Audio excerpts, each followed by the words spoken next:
As I remember, Adam, it was upon this fashion bequeathed me by will, but for 1,000 crowns, and, as thou sayest, charged my brother on his blessing to breed me well, and there begins my sadness.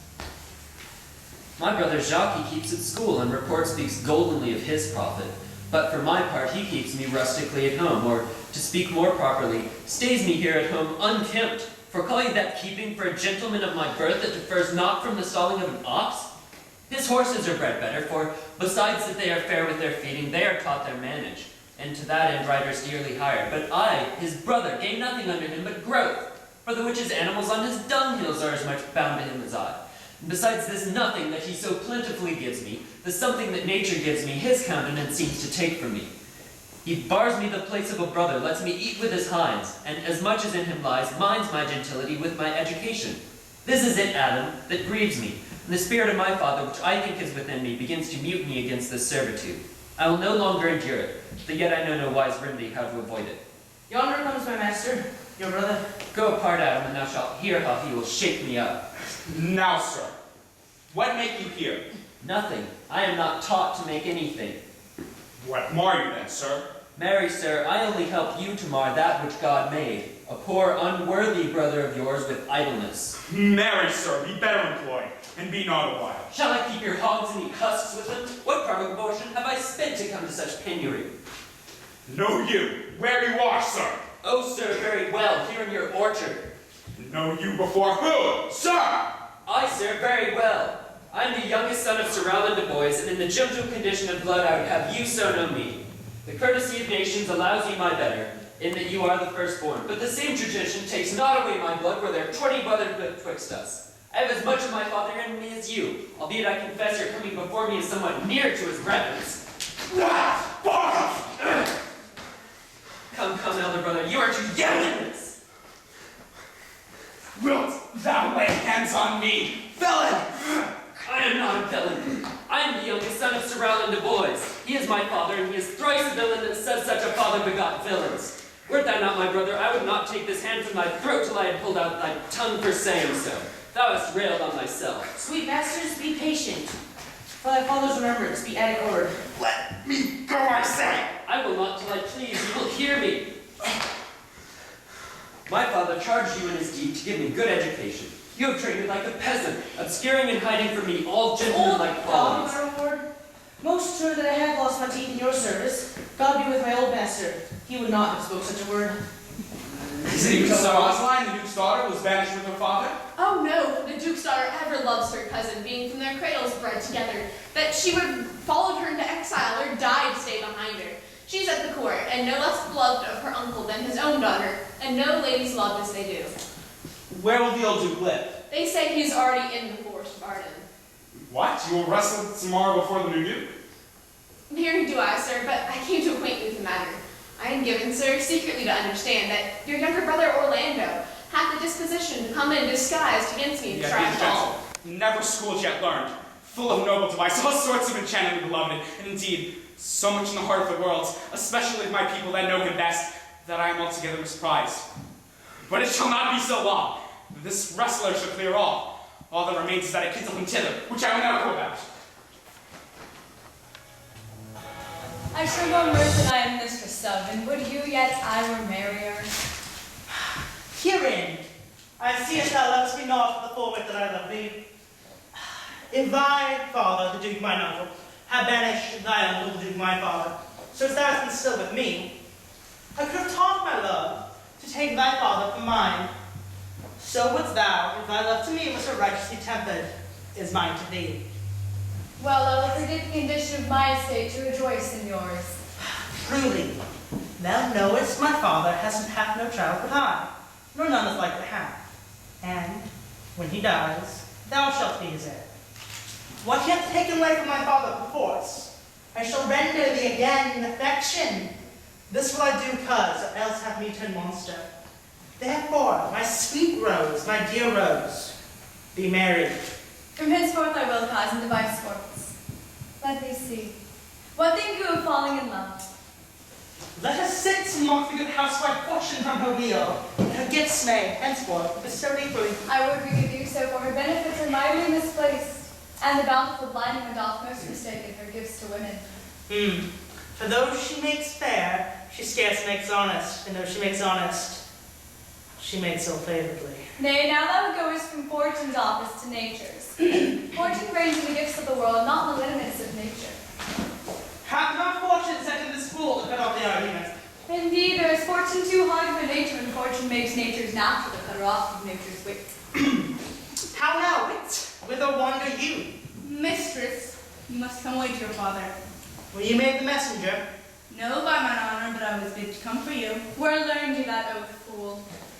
Of a certain knight who swore by his honor the mustard was good, and swore by his honor that the pancakes were not.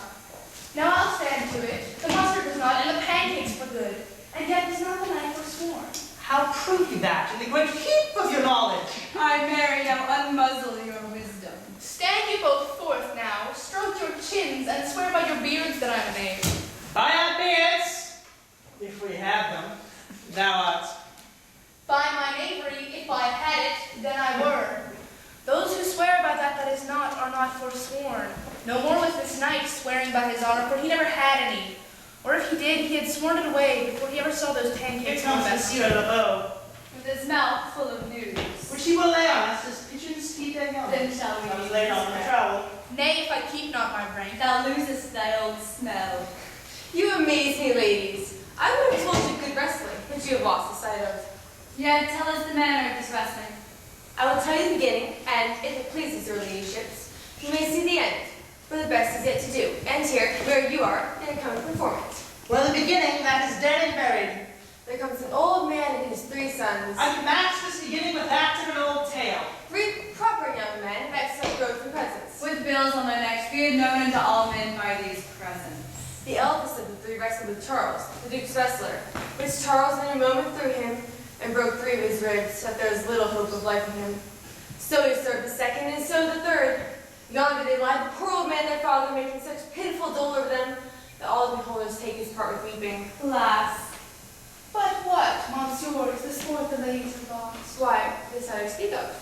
Thus men there grow wiser every day. This is the first that ever I heard breaking of ribs was a sport for ladies. Oh, I promise thee.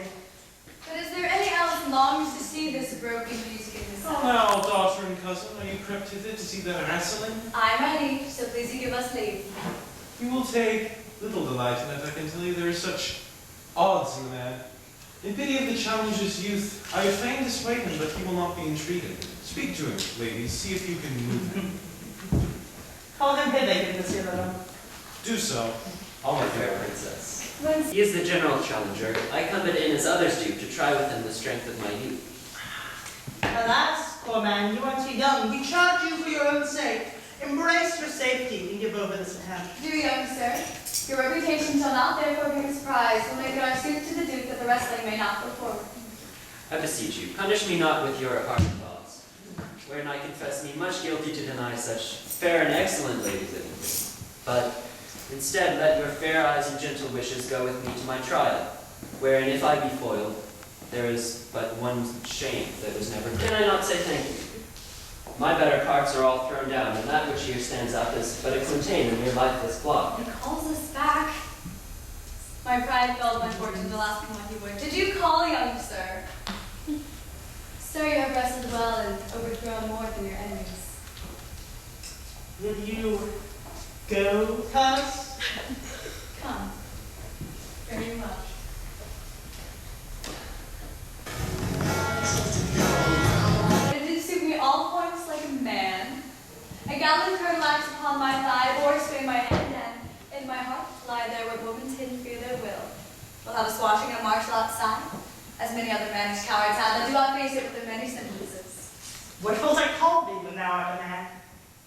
I'll have no worse name than Jove's on the page, therefore look you call me again. What will you be called? Something with a reference to my sex. No longer Syria, but Eliana. But cousin, what if I say to steal the clownish fool out of your father's court? Would he be not a comfort to our travels? Shall go along o'er the wide world with me. Leave me alone to woo him, and let us go in content to liberty and not banishment.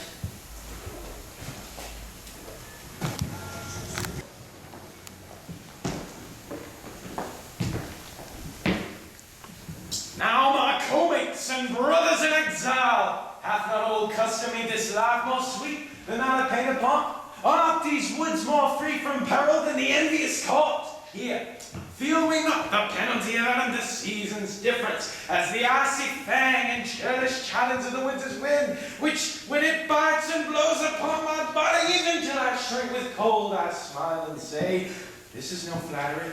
Sweet are the uses of adversity, which, like a toad ugly and venomous, bears yet a precious jewel in its head. And this I laugh, exempt from public haunt, finds stones and trees, books and a running brook, sermons and stones, and good in everything. I would not change it. Happy is your grace that can translate the stubbornness of fortune into so quiet and so sweet a style. Come, should we go and kill us venison? And yet, it irks me, the poor dabbing fools, being native burghers of this desert city, should, in our own confines, with forked heads have their round haunches gold. Indeed, my lord, the melancholy Jaques grieves at that, and in that kind swears you to more usurp than doth your brother that hath banished you. Today, my lord and myself steal behind him as he lay along under the oak whose empty group peeps out upon the brook which brawls along this wood.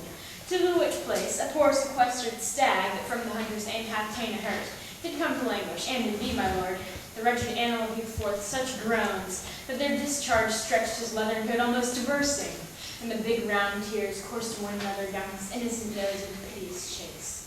And thus the hairy fool, much marked of the melancholy Jaques, stood on the extremest verge of this swift brook, augmenting it with tears. What said Jaques? Did he not moralize this spectacle? Oh, yes, into 1,000 similes. First, for his weeping to need the stream. Poor dear, quoth he, thou makest a testament as worldlings do, giving thy summer more to that which had too much. Then, being there alone, left to the abandon of his velvet friend, 'tis right, quoth he, thus misery doth part the flux of company. Anon a careless herd, full of the pasture, jumps along by him and never stays to greet him. Ay, quoth Jaques, sweep on, ye fat and greasy citizens, 'tis just the fashion. Wherefore do you look upon that poor broken bankrupt there? Thus most invectively he pierced through the body country, city, court, yea, and of this our life, swearing that we are mere usurpers, tyrants, and what's worse, to freight the animals and kill them up in their assigned native dwelling place. And did you leave him in this contemplation? We did, my lord, weeping and commenting upon the sovereign deer. Show me the place. I love to cope in these southern fits, for then he's full of matter. I'll bring him to you straight.